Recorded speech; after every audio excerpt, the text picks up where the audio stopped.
وأنكحوا الأيام منكم والصالحين من عبادكم وإمائكم إن يكونوا فقراء يغنهم الله من فضله والله واسع عليم.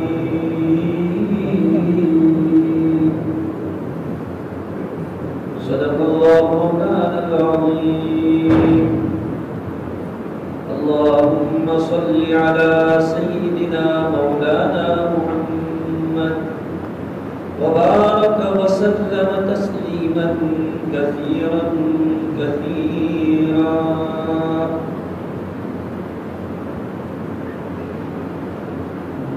قابل احترام حضرات علماء کرام، بزرگان دین، نوجوانان ملت،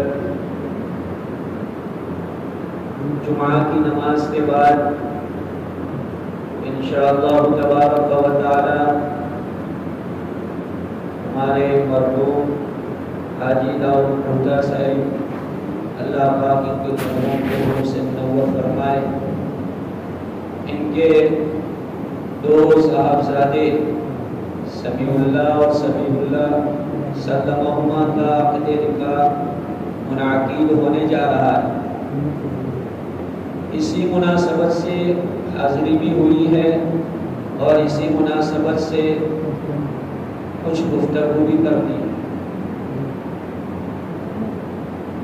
بزرگان محترم، اللہ پاک نے انسانی ضروریات کی تکمیل کا انتظام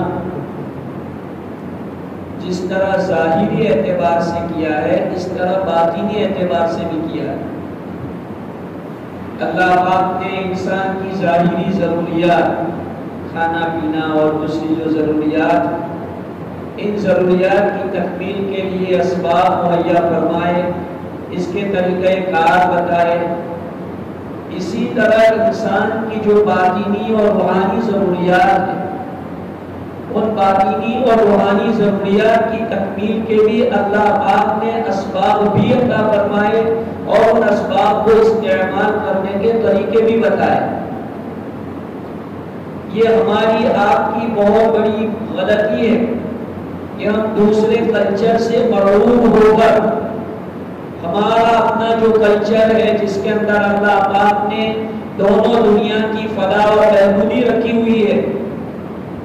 آج تک یورپ حیران ہے، یورپ کے پاس آج تک وہ نظام نہیں ہے کہ جو انسانوں کے سامنے ایسا نظام پیش کرے کہ جو انسان کے ذہنی اور قلبی انتشار کو ختم کرے. جو لوگ سوشل میڈیا کے اوپر چلتے ہیں وہ اچھی طرح واقف ہے کہ اتنی ٹیکنالوجی، ہائی ٹیکنالوجی ہے. ہائی ٹیکنالوجی کے باوجود یورپ کے نوجوان، وہاں کی گورنمنٹ حیران ہے. اتنے زیادہ سوسائڈ کے واقعات، خودکشی کے واقعات. کیا کوئی آدمی خودکشی خوشی کرتا ہے؟ کچھ نہ کچھ اسے تکلیف ہے، کچھ نہ کچھ اسے اندر کا ایسا ڈوبا ہے جو وہ نکال نہیں سکتا. میرے بھائیو، شکر کرو کہ اللہ نے ہمیں وہ نظام حیات عنایت فرمایا ہے کہ اس نظام حیات میں ظاہری چین سکون کے ساتھ ساتھ باطنی چین سکون، قلبی ذہنی انتشار ختم، اور بالکل آدمی تسکین قلب کے ساتھ اپنی زندگی کو گزار سکتا ہے. وہ ایسے دائے عمل اور ایسے قوانین اور فرامین عنایت فرمائے. مسلمانوں کی کمی ہے کہ جیسے دوسرے مذاہب میں ہوتا ہے، چند چیزوں میں سیلیبریٹی ہو جاتی ہے، نکاح ہوا سیلیبریٹی ہو گئی. نہ نوجوان نے سمجھا کہ نکاح کا مقصد کیا ہے، نہ دلہن نے سمجھا کہ نکاح کا مقصد کیا ہے، اور نہیں تو عوام پبلک نے سمجھا کہ بھئی نکاح کا مقصد کیا ہے. ایسے مجالس کے موقع پر نکاح کے اغراض و مقاصد اور شریعت کا رائے عمل کہ شریعت مطہرہ ایسے حالات میں ان کے ماننے والوں کو کیا نظام دیتا ہے۔ بزرگوں اور بھائیوں، شادیاں اور نکاح صرف مذہب اسلام میں نہیں، دوسرے مذاہب میں بھی ہوتی ہے، لیکن مذہب اسلام نے اسے جو کانسیپٹ دیا ہے وہ کسی بھی مذہب نے نہیں دیا ہے۔ مذہب اسلام نے اس کو عبادت کا کانسیپٹ دیا ہے کہ نکاح یہ ایک عبادت ہے، اور آپ جانتے ہیں کہ عبادت کو آدمی منمانی طریقے سے انجام نہیں دے سکتا، اسے شریعت کے قانون کے مطابق نکاح کو انجام دینا پڑے گا، عبادتوں کو انجام دینا پڑے گا۔ آدمی اگر جو انڈیویجول ہوگا، مثلا حج کرنا چاہتا ہے، عمرہ کرنا چاہتا ہے اور شریعت کی جو ترتیب ہے اس کو ملحوظ نہیں رکھتا، تو آپ بتائیے کہ اس کا عمرہ اس کا صحیح ہوگا؟ یہی حال دوسری لائنوں میں ہے، دوسرے شعبوں میں ہے، ورنہ کوئی بات نہیں کہ جس چیز کا قرآن نے دعویٰ کیا ہے وَمِنْ آيَاتِهِ أَنْ خَلَقَ لَكُم مِّنْ أَنفُسِكُمْ أَزْوَاجًا لِتَسْكُنُوا إِلَيْهَا، یہ قرآن شریف کے 21ویں پارے میں قرآن مجید نے نکاح کے مقصدوں میں سے ایک عظیم مقصد بتلایا کہ اس سے میاں بیوی کو تسکین حاصل ہوتی۔ مفتی صفی صاحب نور اللہ مرقدہ فرماتے ہیں کہ اگر نکاح کے بعد بھی، غور سے سنیے گا نوجوان بھائی، نکاح کے بعد بھی اگر تسکین قلب حاصل نہیں ہو رہا ہے تو ضرور بھی ضرور نکاح کے اندر کسی شرعی قوانین کی خلاف ورزی ہو رہی ہے یا کی گئی ہے، اس لیے تسکین قلب حاصل نہیں ہو رہا ہے۔ ورنہ جب قرآن پاک نے بتا دیا ہے کہ اس سے دل کا سرور ملتا ہے، ذہنی اور قلبی اطمینان ملتا ہے، لیکن بات میں نے آپ کو بتلائی کہ یہاں تک ہے کہ لوگ سیلیبریٹی تک ان چیزوں کو محدود رکھتے ہیں۔ نکاح ایک عبادت ہے، اللہ کے رسول صلی اللہ علیہ وسلم نے اس کے فضائل اور مسائل بیان فرمائے اور رہن سہن کا طریقہ بتایا کہ نکاح کے بعد عورت کے ساتھ کیسا بیہیو کرنا چاہیے۔ آج دیکھ لیجئے کہ جس لڑکی سے بہت پیار سے نکاح پڑھا جا رہا ہے، ایک نئی فیملی میں وہ لڑکی آ رہی ہے، ہونا یہ چاہیے تھا کہ سارے گھر کے لوگ اس لڑکی کو یہ اطمینان دلانے کی کوشش کرتے کہ بیٹا دیکھو وہ پرائے گھر میں نہیں آئی، یہ تمہارا اپنا گھر ہے، اب یہ تمہارا گھر ہے۔ ساس کہے کہ بیٹا میں تمہاری ماں ہوں، سسر کہے بیٹا میں تمہارا باپ، نن جیٹھانی دیرانی بولے کہ ہم تمہاری بہنیں ہیں، تم اپنے کو پرائے مت سمجھو۔ آپ یہ تھوڑی دیر کے لیے سوچیں کہ ایک لڑکی ایک اجنبی ماحول میں آئی ہے، دوسرے تیسرے دن سے یا ہفتے کے بعد اس کے ساتھ مس بیہیو ہر فرد کرنا شروع کر دے، تو آپ بتائیے کہ اس لڑکی کے جذبات کا کیا ہوگا؟ کیوں ایسا ہوا ہے؟ ایسا اس لیے ہوا کہ اس لڑکی کو پڑھایا سمجھا گیا۔ آج دو رخا پن ہے، ساس اپنی لڑکی کی کوئی غلطی ہوتی ہے، اس کے سسرال میں اس سے کوئی تو عورت ابھی تو چھوٹوں چھے تھا یا میں اٹھے، اور یہاں بہو سے غلطی ہوئی ہم نے احمد نہ یہ تھا ماں باپا تھا کہ رونت نہ تھی کہی، یہ دو بھاشا کہاں سے آئی، یہ دو لینگویج کہاں سے آئی، یہ دو رویہ جو ہے وہ بھی عورت وہ بھی لڑکی ہے یہ بھی لڑکی ہے، لیکن یہ بہو ہے اور وہ بیٹی ہے، تم نے اس کو بیٹی کا درجہ نہیں دیا تو وہ تمہیں ماں کا درجہ کیسے دے گی؟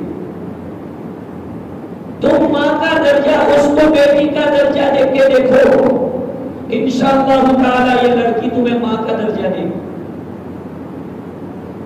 آج میں جوائنٹ فیملی کے لیے منع نہیں کرتا، بھائی آپ کی کنڈیشن ہے جوائنٹ فیملی کوئی مسئلہ نہیں، اسلام اس کے خلاف بھی نہیں، لیکن جوائنٹ فیملی میں ہر ممبر کو ہر آدمی کا رسپیکٹ، اس کا ادب و احترام، اگر غیر محارم ہے تو پردے کا اہتمام، ان چیزوں کے ساتھ جوائنٹ فیملی میں رہنے کوئی مسئلہ نہیں ہے۔ لیکن آج کیا ہوتا ہے، بڑی بڑی فیملیاں ہوتی، 5 بھائی، ان کی عورتیں، ان کے بچے، اب یہ جو نئی لڑکی بیاہ کے آئی ہے، اب یہ اس ماحول میں رہ رہی ہے، کوئی کوآپریٹ کرنے کے لیے تیار نہیں، وہ اسے اپنا پرایا سمجھ رہی ہے۔ حتیٰ کہ آدمی پورے دن جاب پر، شاپ پر، کھیت میں، بزنس میں لگا ہوا ہے، رات کو آتا ہے وہ موبائل لیتا ہے اور موبائل لے کر کے وہ اپنی دنیا میں چلا جاتا ہے۔ لائیو جب اللہ پاک نے اس کو موقع دیا ہے، اب لڑکی بھی دیکھ رہی ہے کہ بھائی یہ تو موبائل لے کے بیٹھے ہیں، وہ بھی اپنا موبائل نکالتی ہے۔ اب یہ موبائل نہیں دیکھ رہے ہیں، موبائل میں جو ہے اس کو دیکھ رہے ہیں، یہ بھی موبائل کو دیکھ رہی ہے، یہ بھی موبائل کو دیکھ رہی ہے، یہ دونوں اپنے دنیا میں گم ہو گئے۔ تم کو اللہ نے ایک الگ دنیا جو پیار کی دی تھی، جو جذبات کو تسکین پہنچانے کے لیے جو دنیا کو دی تھی، آج تم نے اپنی دنیا کو اپنے ہاتھوں سے برباد کرتے ہوئے، اب بتائیے ایسے ماحول میں وہ لڑکی اپنے آپ کو کس طرح تصور کرے۔ اس لیے نوجوان بھائیوں کو چاہیے کہ آپ جب شادی کرتے ہیں تو اپنی وائف کو ٹائم دیں۔ بزنس اپنی جگہ پر ہے، آپ کا کاروبار، کھیتی باڑی اپنی جگہ پر ہے، لیکن آدمی کو اپنی وائف کو ٹائم دینا، رسول اکرم صلی اللہ علیہ وسلم نے ارشاد فرمایا وَلِزَوْجِكَ عَلَيْكَ حَقٌّ، تمہاری بیوی کا تمہارے اوپر حق بنتا ہے۔ صرف فزیکلی کانٹیکٹ تک محدود نہیں ہے، آدمی کو جو ہے اور بھی اپنے بیوی کو وقت دینا چاہیے، اس سے دل لگی کی بات کرنی چاہیے، ہنسی مذاق کرنی چاہیے، کوئی اس طرح کی بات ہو تو جو ہے اس کو کوآپریٹ کرنا چاہیے۔ لیکن یہ ماحول ہمارے یہاں نہیں ہے، اور آدمی یہ سمجھتا ہے کہ یہ سب وہ لوگ کرتے جو اچھوت ہوتے ہیں۔ میرے بھائیوں، اسلام نے ایک ہم کو نظام حیات دیا ہے، اس میں ہر لائن کی ایسی تعلیم ہے کہ میاں بیوی آپس میں کس طرح رہے۔ جوائنٹ فیملی میں بہو کو لائیں تو دوسرے ممبر ان کے ساتھ کیسا بیو کرے، یہ شریعت مطہرہ کا دیا ہوا قانون ہے۔ لیکن آج گڑبڑی کہاں کی ہے، تھوڑی بہت بات آئی، لڑکا جو ڈیوسوں کو نہ کرتا ڈیوس، یہ جملہ آتا ہے جواب کا، اچھا، اور یہ آتا بھی ہے تو نقطہ تین کے بغیر تو ہے ہی، اللہ کے بندے تین کی کیا ضرورت تھی، اور اچھا میں نے تین کم کہا ہے، ورنہ بولنے والے تو 1000 کا منٹ کا مشین نہیں رکتا، 313 پر بھی مشین نہیں رکتا۔ تو یہ ہے ہمارے نوجوانوں کا حال۔ میرے بھائیوں دیکھو، میں آپ کو ایک فارمولا بتاتا نوجوان بھائیوں کے لیے کہتا، اگر آپ اپنی لائف کو اچھی بنانا چاہتے ہیں تو فارمولا ٹیگ پر عمل کریں۔ Formula tag, TAAC، formula tag, T for tolerance, سہنشیلتا۔ اپنے اندر آپ صبر کا مادہ، سہنشیلتا جس کو کہا جاتا ہے، بعض مرتبہ لڑکا یا لڑکی دونوں، میں فیور نہیں کرتا، لڑکا نہ تو بالکل نہ بیٹھوں، آؤ تو ماں جی بیٹھا ہے اتنا، ہمیں برداشت کرنا پڑے گا، فیملی بنانی ہے تو برداشت کرنا پڑے گا۔ تو ٹالرنس، T فار ٹالرنس، آپ برداشت کی صفت اپنے اندر لائیے۔ فیملی کیا، آپ اپنا بزنس بنانا چاہتے ہیں تو بھی آپ کو یہ صفت لانی پڑے۔ آپ کسی جگہ پر رہنا چاہتے ہیں، پارٹنر کے ساتھ رہنا چاہتے ہیں، آپ کا بزنس پارٹنر، آپ اپنے جو ہے اسٹاف میں رہنا چاہتے ہیں، تو ہر جگہ پر آپ کو یہ صفت پیدا کرنی پڑے گی۔ A for acceptance، A for acceptance، یعنی اپنی غلطی ایکسپٹ. میں شوہر کو کیا ہو گیا, میری غلطی ہو گئی, سوری. آج ہمارا نوجوان سوری سب کے سامنے بولے گا لیکن وائف کو کبھی نہیں بولے گا. تو acceptance. another A, adjustment. A for adjustment. Adjustment کرکے چلو. The life is adjustment. اور C for compromise. The life is compromise. بہت سی چیزیں ہمارے مزاج کے خلاف ہوتی ہے, ہم کمپرومائز کرتے ہیں, اور آدمی کمپرومائز کے بغیر دنیا میں رہ نہیں سکتا. بہت سے مسائل ایسے ہیں کہ ان مسائل میں ہم کو کمپرومائز کرنی پڑتی ہے. تو اگر ہم یہاں کمپرومائز کریں تو کیا ہے, سسرال میں کچھ انبن ہو گئی تو کیا ہوگا. ہمارا حال یہ ہو جاتا ہے کہ سسرال میں گڑبڑ ہو گئی تو ہم تو ٹھیک, ہماری جو ہے تو خبردار مومانے ملوا لو. بالکل نہیں, مومانے ملوا نے ہونا کو نہیں جواب. تم تو بغیر اوپر کی نہیں پتا ہے تمہارا, تو تم نے تو اپنی زندگی خراب کی ہے اور تم جو تعلقات کو بگاڑ رہے ہو, لیکن آنے والے جنریشن کا دماغ بھی آپ بگاڑ رہے ہیں. ہونا یہ چاہیے تھا کہ آپ یہ کہتے کہ بھائی میں نہیں جاتا, تمہارے ماموں کے ساتھ میری بگڑی ہوئی ہے لیکن تمہارے تو ماما ہے, تم ان کی قدر کرو, احترام کرو. یہ کہنا چاہیے اولاد کو. یہ ہمارا جو جوائنٹ فیملی سسٹم گڑبڑ ہو رہا ہے, اور یہ جو رشتہ داریاں نکاح کے بعد رشتہ داریاں وجود میں آتی ہیں, ان رشتہ داریوں کو نبھانا, اس کے حقوق کو پورا کرنا. قرآن مجید میں نعمتوں کی جگہ پر اس کو ذکر کیا ہے. وَهُوَ الَّذِي خَلَقَ مِنَ الْمَاءِ بَشَرًا فَجَعَلَهُ نَسَبًا وَصِهْرًا. اللہ پاک نے نعمت کے مقام میں اس کو لا کر کے بطور امتنان اور احسان جتانے کے بتایا کہ ہم نے تم کو سسرالی رشتے والا بنایا ہے. سسرالی رشتہ ایک اللہ کی نعمت بتلائی گئی. آج اس نعمت کی کتنی قدردانی ہے. رسول اکرم صلی اللہ علیہ وسلم کے اسوہ مبارکہ میں ہم دیکھیں, خدیجہ الکبریٰ رضی اللہ تعالیٰ عنہ کی سہیلیاں ہیں, وہ اپنی اہلیہ کی سہیلیوں کا بھی قدر کر رہی ہے. آپ علیہ السلام حضرت خدیجہ الکبریٰ رضی اللہ تعالیٰ عنہ کی جو سہیلیاں تھیں, گائے مائیں ان کے یہاں ہدیہ بھیجتے تھے اور کہتے تھے کہ اس سے میری خدیجہ کو اطمینان ہو. آج ہم این سسرال میں بھی جو ہے اچھا سلوک کرنے کے لیے تیار نہیں ہوتے. کچھ ہو جاتا ہے تو سالوں سال جو ہے رشتے ٹوٹ جاتے ہیں. میرے بھائیوں, میں نے ابھی آپ کو بتایا کہ اللہ نے شادی تو بہت آسان بنائی ہے. ابھی جو ہے مولانا کہیں کہ بولو بیٹا نکاح تو ہو جائے گا, نکاح اس کا کوئی مسئلہ نہیں ہے. اس کو نبھانا, اس کے حقوق کو پورا کرنا, اس کے مقاصد اور اہداف کو سامنے رکھ کر پوری زندگی گزارنا, یہ اصل چیز ہے.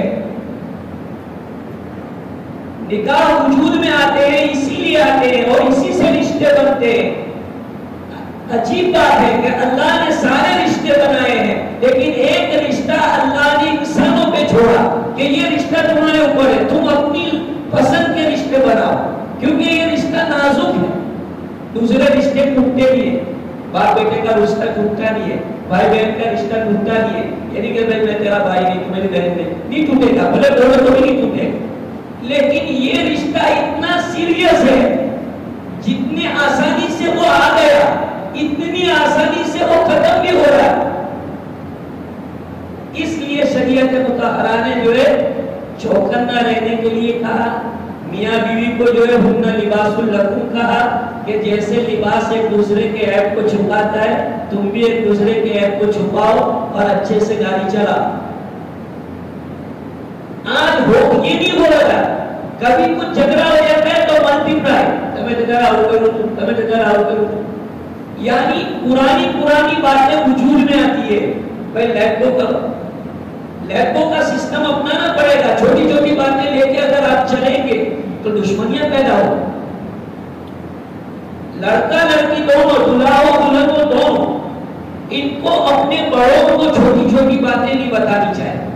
ماں باپ کو چھوٹی چھوٹی باتیں آپ اپنی پرائیویٹ والی بتاؤ گے تو اس سے ماں باپ کے دلوں میں رنجش آئے گی اور دونوں فیملیاں ٹوٹے گی۔ اس لیے بچوں کو چاہیے کہ وہ اس کو اندر اپنے بیڈ روم میں حل کرے۔ تمہارا میٹر ہے، تم اندر اپنے بیڈ روم میں اس کو حل کرنے کی کوشش کرو۔ اس کو تم جو ہے سٹنگ روم میں مت لاؤ، ہال میں مت لاؤ۔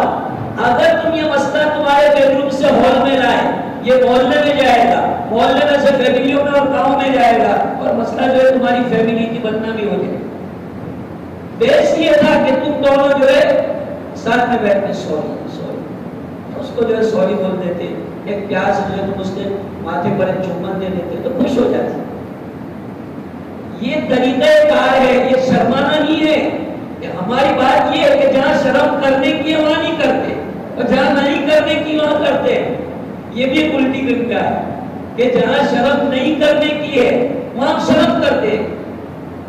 پرائی لڑکیوں کے ساتھ ہوتا ہے آدمی جو ہے اس کو آئی لو یو بولنے میں بالکل کبھی شرم محسوس نہیں کرتا، میسج کرنے میں شرم محسوس نہیں کرتا، اور اپنی گھر والی کو زندگی میں ایک مرتبہ ایسا نہیں کہتا کہ آئی لو یو۔ اس کو کہنا چاہیے تھا، کوئی حرف کی بات نہیں ہے نا، لیکن زندگی میں نہیں کہتا اس کو۔ اور گرل فرینڈ ہو تو اس کو بار بار 100 مرتبہ میسج کر کے بولتا ہے کہ آئی لو یو۔ یہ فرق ہے دوہرا، تو اس لیے رشتے ٹکتے نہیں ہیں۔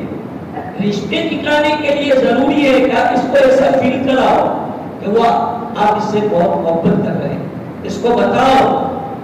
حضور علیہ السلام حضرت عائشہ کو کہتے تھے، عائشہ تم کہاں سے پانی پیتی ہو؟ عائشہ رضی اللہ عنہا پانی پی رہی تھی، کٹورا ہے، عائشہ رک جاؤ۔ اور جہاں سے حضرت عائشہ نے کیا، قسم خدا کی اللہ کے رسول صلی اللہ علیہ وسلم امت کو تعلیم دے رہے ہیں۔ یہ کوئی عشق کا مظاہرہ نہیں ہے، یہ امت کی تعلیم ہے، امت کی تعلیم۔ حضور صلی اللہ علیہ وسلم امت کو، نوجوانوں کو گائیڈ کر رہے ہیں۔ میرے بھائیوں، موویاں کیا آپ کو گائیڈ کرے گی؟ ٹی وی کے ڈرامے کیا آپ کو گائیڈ کریں گے؟ حضور صلی اللہ علیہ وسلم کی سیرت پڑھو، صحابہ کی سیرت پڑھو کہ میرج کے بعد، نکاح کے بعد کس طرح سے جو ہے زندگی گزاری جاتی ہے۔ ہم تو ایک میں تھک جاتے ہیں، یہ 4 بیویاں کرتے تھے، 2 3 بیویاں کرتے تھے، لیکن ان کے لائف جو ہے ہماری طرح چیرنگی ہوتی تھی۔ آج ہماری زندگیوں کے اندر جو خوشیاں اور برکتیں ہم کو نظر نہیں آتی، اس کی وجہ یہ ہے کہ ہم کو جو شریعت مطہرہ نے قانون دیا ہے، اس قانون کو صحیح طور پر ہم فالو نہیں کرتے۔ میں نے بتایا نکاح ہو گیا، کھانا بھی کھلا دیا، ابھی لوگ دولہے کو بھی مبارکبادیاں دے دیں گے، لیکن اس کے بعد کا آگے کیا؟ آگے کے چیپٹر میں شریعت کا لحاظ نہیں کیا جاتا۔ اس لیے بھائیوں، نکاح کے بعد ساس سسر کے جو احکام ہیں، سالیوں کے، سالے کے، جو رشتے داریاں ہیں، آج ہم جو ہے ساس سسر کو بہو ماں باپ کا درجہ نہ دے، وہ ان کو بیٹی کا درجہ نہ دے۔ میں باہر بیان میں ایک بات کہتا ہوں کہ دیکھو انگریزی میں ساس کے لیے بہت اچھا نام دیا گیا ہے، mother in love, father in لو۔ ساس سسر کو مدر ان لو اور فادر ان لو کہتے ہیں، بہت اچھا نام دیا گیا کہ اب یہ قاعدے میں تمہاری ماں بن گئی، یہ قاعدے میں تمہارے باپ بن گئے، اور جیسے تم اپنے حقیقی پیرنٹس کا رسپیکٹ کرتی ہو ایسے تم ان کا بھی رسپیکٹ کرو۔ ایسے دولہے کو بھی کہا کہ جیسے تو اپنے حقیقی ماں باپ کا رسپیکٹ احترام کرتا ہے، یہ بھی تیرے ماں باپ ہیں، اب ان کا بھی تو ایسا ہی احترام کر۔ کیا بات ہے کہ اگر آدمی یہ ذہن میں رکھے کہ یہ میرے ساس سسر، میرے ماں باپ، تو اپنے ماں باپ سے کبھی کوئی غلطی ہوتی ہے تو آدمی سامنے رکھتا ہے۔ اب ساس سے یا سسر سے کبھی غلطی ہو گئی تو اس کا خمیازہ بیچاری وائف پر اترتا ہے۔ آقا گڑبڑ تھے نا، کوئی نہ غلط بھگوی نہ پوچھو۔ بھائی آدمی کبھی ہوتا ہے، کوئی کبھی کبھی ایسی ضروریات میں ہوتا ہے، کبھی کوئی ایسے خیال میں ہوتا ہے، مارکیٹ میں ملتا ہے، کبھی خیال نہیں بھی ہوتا ہے، تو اس کا جو عورت کو سب سناتے ہیں۔ تو آپ بھائی لے لو تو اللہ بھائی تیار نہ تھی، وہ ڈبا تیار نہ تھی، ملاقات کر لو، تو ایسا ہوتا ہے۔ یہ چھوٹی چھوٹی باتیں ہیں، ان باتوں کو ہم لے کر کے بیٹھ جاتے ہیں جو ہماری زندگیوں کو خراب کرتے ہیں۔ اس لیے بھائیوں، اسلام کے قوانین کا فالو کرو۔ شریعت نے جو ہم کو نظام حیات دیا ہے، انشاءاللہ مسلمان اگر ان کو فالو کرے گا تو بھارت سرکار UCC اگر لائے تو بھی ہم کو کوئی اثر نہیں پڑتا۔ ہم اگر نیت کرتے ہیں کہ اللہ نے ہمیں جو قرآن و حدیث کی شکل میں کانسٹیٹیوشن آف اسلام دیا ہے اس کو ہم فالو کریں گے ہماری استطاعت کے مطابق، تو میں کہتا ہوں کہ بھارت کی پارلیمنٹ کے اندر اے سے لے کر زیڈ تک کے بل پاس ہو جائے تو بھی فکر کرنے کی ضرورت نہیں ہے۔ جی ہاں، اگر تم اس پر آ جاؤ ایک مرتبہ اور یہ نیت کر لو کہ ہم مثلا ڈیوائڈیشن آف پراپرٹی، تقسیم میراث، تم نیت کرو کہ ہم شریعت کے قانون کے مطابق چلیں گے اور شریعت مفتی صاحب کو بٹھائیں گے، مفتی صاحب جو کہے، علماء کی پنچ جو کہے، مجھے اگر کچھ نہیں ملتا کوئی حرج نہیں، بس مفتی کا فتویٰ ہے خلاص۔ لیکن کیا ہے، میٹھا میٹھا ہاتھ ہاتھ، کروا کروا ٹھوٹو، میرے خلاف جائے گا اے بڑا مفتی کیا کرے، ہم کہیں معلوم ہے وہ کیس کر دے جو مگر مانی کرے گا شروع۔ یہاں اب ہم خود شریعت کو ڈیمیج کر رہے ہیں، دوسرے کو کیا ہم الزام دیں۔ آج میں غلط نہیں بولتا، اللہ مجھے معاف کرے، میں انٹا کے اندر 25 سال سے ہوں، 90% دیندار گھرانے تقسیم میراث میں پھیر ہے، موسارا دیتے، یہ علماء کرام بیٹھے اور الحمدللہ بہت اچھا کام کرتے ہیں اپنی گاؤں میں علماء کرام۔ پوچھیں موسارا دینا ضروری ہے کہ میراث دینی ضروری ہے؟ موسارا یتیموں سے دیتے ہیں، کہنا نہیں تو مارو کے دیو پر پاچو ویڈیو کرا مارو دیو پر ایک ماما جنتی مارو سے، موسارا دینا ضروری نہیں ہے، میراث نہیں دیں گے اس کی پکڑ ہوگی، موسارا نہیں دیں گے اس کی پکڑ نہیں ہونے والی ہے۔ میراث تو دیندار گھرانے ہیں، ایک پیڑھی، دو پیڑھی، تین پیڑھی، مجھے معلوم ہے اتنا کا کام آتا ہے جب مناسخات علماء جانتے ہیں پیڑھیاں ختم ہوتی ہے اور پھر جو آتا ہے تقسیم کرنا تو مفتی لوگ حیران ہو جاتے ہیں، تو بیس تھا کہ بھائی مرحوم کا انتقال ہوا، ضروری لوازمات کے بعد اس کو تقسیم کر لیا جاتا ہے، کم سے کم اس کا جو ہے کھاتا بنا لیا جاتا ہے کہ بھائی یہ تمہارے حصے میں آتا ہے۔ محتاج علماء ایسے گھر کا پانی نہیں پیتے۔ حضرت مولانا قاری تبلیغ فرماتے ہیں کہ میں جو ہے میرے استاد کے لیے شہد لے کے گیا، شہد لے کے گیا تحفے کے طور پر، تو استاد نے پہلے ہی سوال کیا کہ بہن کا دیا کہ حضرت میرے تو کوئی بہن نہیں، کہا تمہارے ابا نے تمہاری ان کی بہن کا دیا کہ حضرت اتنی بات سے میرے ابا کی بھی کوئی بہن نہیں ہے، کہا تمہارے دادا نے ان کی بہن کا ہاتھ دیا تھا۔ بتائیے یہ در حقیقت تعلیم دے رہے ہیں میرے بھائیوں، در حقیقت دین اسی کا نام ہے۔ دیکھو عبادت کی کوتاہی چل جائے گی کا مطلب اللہ معاف کر دیں گے، لیکن معاملات کی خرابی بہت خطرناک چیز ہے۔ آدمی کی کتنی نیکیوں پر یہ ڈوبتی ہے معاملات کی خرابی۔ معاملات صحیح کرو، یو سی سی نہیں آئے گا، ہم خود یو سی سی لانے پر مجبور کر رہے ہیں۔ کیوں آپ بہتوں کا سہارا لے رہے ہیں؟ کیا آپ کو دارالعلوم پسند نہیں ہے؟ آئیے آپ ماشاءاللہ آپ کے گاؤں کے ہمارے پرنسپل ہے، ہمارے استاد بھی ہے، آنے والے کا اکرام کرتے، اپنے اعتبار سے خاطر تواضع کرتے، جو بھی کتاب مستقبل آتا ہے فتویٰ پوچھنے کے لیے موقع لیکھی دونوں طرح سے حضرت دونوں کو جو کھلاتے پلاتے ناشتہ کراتے۔ آؤ گے آپ اپنا مسئلہ کیوں حل نہیں کرائے؟ آپ کے گاؤں میں علماء ہے، آپ کے گاؤں میں مفتیان کرام ہے، کیوں کو کا ناجائز سہارا لیا جائے؟ کیا اللہ رسول کا قانون پسند نہیں ہے ہمیں؟ میرے بھائیوں باتیں تو چونکہ بہت ہے، جمعہ کا وقت ہوتا ہے مختصر ہوتا ہے، لیکن چونکہ ایسی مجالس بار بار نہیں ہوتی اور ان مجلسوں میں یہی دیکھو میں نکاح کے فضائل بیان کرتا رہا ہوں، اس کا کوئی معنی نہیں ہے، سب جانتے ہیں کہ نکاح کا کیا فضیلت ہے، میں آپ کو سمجھاؤں کہ بھائی آدھا ایمان مکمل ہو جاتا ہے، یہ کوئی معنی نہیں ہے۔ اصل چیز ہے حقوق کی ادائیگی، میاں بیوی حق ادا کرے، ساس سسر حق ادا کرے، سالہ سالی یہ سب حق ادا کرے، ایک دوسرے کے دل چھیٹے، ظلم سے ایک دوسرے کو بچائے۔ آج جو ہے کتنا ظلم لوگوں پر ہو رہا ہے، کتنا ظلم، وہ لڑکیاں ایسی رو رہی ہے بلک بلک کر راتوں کو۔ میرے بھائیوں کسی پر ایسا ظلم مت کرو کہ وہ اللہ کے سامنے تمہارا نام لے کر فریاد کرنے پر مجبور ہو جائے کہ اللہ پاک اس کے ظلم سے بچائے۔ آج ان بچیوں کو ستایا جا رہا ہے، ماں باپ غریب ہے تو وہ برداشت کر رہے ہیں، کیوں ستا رہے ہو آپ؟ جب نکاح کیا ہے اس کو نبھاؤ، اور نہیں پسند ہے کچھ نہیں آ رہا ہے شریعت سنت کے مطابق الگ ہو جاؤ. شریعت میں سب آپشن ہے، کیوں پریشان کیوں کرتے ہو؟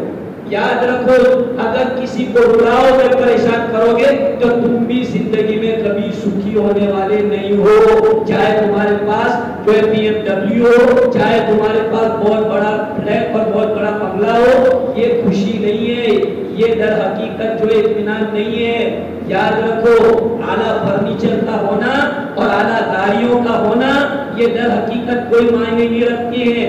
اصل چیز ہے دل کا سکون، اور دل کا سکون پہنچے گا ہر بندے کو خوش رکھنے سے اور بندے کی احترام اور اکرام کرنے سے، اپنے آپ کو ظلم سے بچانے سے. اللہ پاک مجھے اور آپ کو پورے سماج کو ظلم سے بچائے. میں نے یہ باتیں کرنی تھوڑی اس لیے کی ہے کہ چونکہ میں ایک جمعیت سے تعلق رکھتا ہوں، اصلاح معاشرہ کے عنوان سے ہماری مجلسیں ہوتی ہے، جانا آنا ہوتا ہے. ہر جگہ دیکھا گیا ہے کہ معاشرے میں اتنی خرابیاں، ظلم عام ہو چکا ہے. تو ایسے موقع کے اوپر ہم اللہ کی مدد چاہیں گے تو کیسے اللہ کی مدد آئے گی؟ ظلم کے ساتھ اللہ کی مدد کبھی نہیں آتی ہے. اس لیے ظلم کرنا بند کرو، ایک دوسرے پر ظلم مت کرو. جو کام کرنے والے ہیں ان کا احترام کرو، مسجدوں میں مؤذن کا، امام کا، مدرسوں میں مدرسین کا، ان کا احترام کرو تو انشاءاللہ اللہ کی مدد آئے گی. ہم چاہتے ہیں کہ اللہ کی مدد آئے اور خود ہم امام کو حیران کرتے ہیں تو اللہ کی مدد کیسے آئے گی؟ جو وکیل بن کے کھڑا ہے اللہ بندوں کے بیچ میں، اسی کو تم ستا رہے ہو تو وہ کیسے مدد اللہ کی اترے گی؟ یہاں کی مثالیں ایک جنرلی بات ہے. اس لیے اللہ کی مدد چاہتے ہیں تو شریعت کا پورا احترام اور بندوں پر کوئی ظلم نہیں. اللہ مجھے اور آپ کو عمل کی توفیق عطا فرمائے.